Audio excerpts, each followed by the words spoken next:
us here today, Jim. Good morning, Angela. You announced in July a drill program at the South Marilla project in Mali. Can you give us any updates on whether we might expect any results soon? Yes, thank you. In advance of the drill program, we did a geochemical orientation survey where we took samples over 4 of our 6 most prospective targets, and we're awaiting results on that now. That will help us rank our targets in advance of the drill program. You've also talked about a 6,000 meter scout program that, Yes. that has this begun or? No, we have not commenced drilling.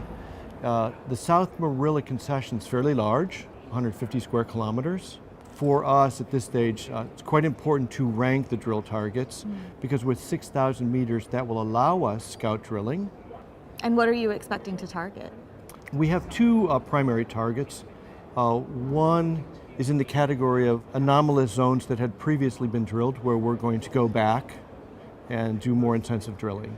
And the second broad category of target would be mineralized zones where we have found potassium anomalies and diorites.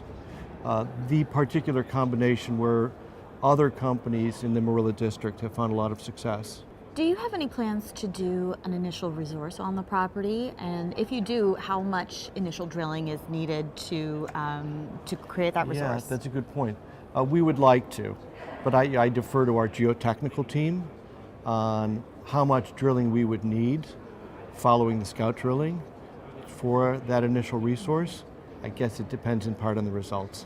So you would like to create a resource? Yes, ideally. That's what we're shooting for. Jim, talk to us about the major mine in the area, Randgold's Marilla Mine. How close are you to the property, and do you see any similarities at the moment?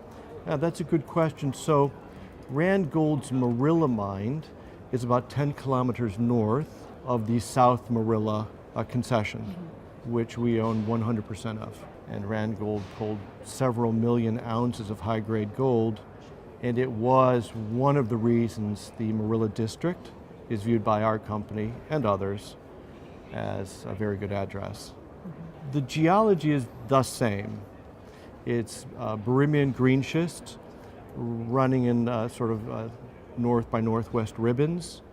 There have been a lot of interesting high PPB results from regional soil sampling, which I believe was the original indicator that led Randgold to drill the Marilla Mine.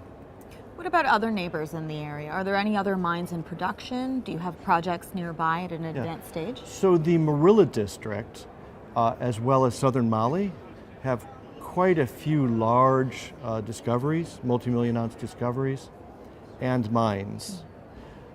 So I would say that Marilla and southern Mali would rank quite highly in terms of prospectivity in any global ranking. Mali being a country that went from very modest gold production 17 years ago to number 3 in Africa last year, mainly because of these very large discoveries in southern Mali. What would you say to investors who are wary about any geopolitical risk investing in Mali? Well, there is geopolitical risk in Africa and in Mali, so we acknowledge that. Just as an actuarial matter, there are a lot of exploration programs and mining production in southern Mali, and there has never been a case of business disruption. Tourists travel through southern Mali without security on guided tours, no explorationists, no drilling program, no mine has ever lost a day of production or activity. Broadly speaking, southern Mali is quite a peaceable area. To be distinguished from the sub-Saharan part of Mali where they've had some troubles, which is quite a distance to the north. What about the future down the road for Goldbelt? Where would you like to see the company evolve? So we've been talking to our investor base and our board. We would like to expand the portfolio, and we don't have a fixed view of where the opportunities might come. If you look at the investor base and the board, they are widely experienced in minerals, mineral exploration and production in Africa, South America, North America. with the right opportunity, I could see this company adding to the portfolio in any of those regions. It might be gold, it might be something else. You're not going to limit yourself. We don't need to limit ourselves. It's a different market today than it was a few years ago. I think there are a lot of pluses in the market for other regions, and other minerals certainly are quite hot and robust right now. So we have our eyes open. Any short-term investment catalysts that your shareholders have to look forward to?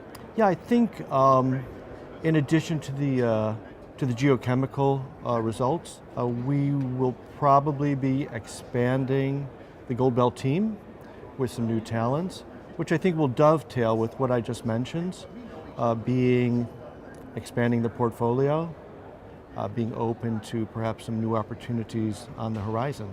Wonderful. Thanks so much, Jim, for taking the time to speak with us. Thank you, Angela.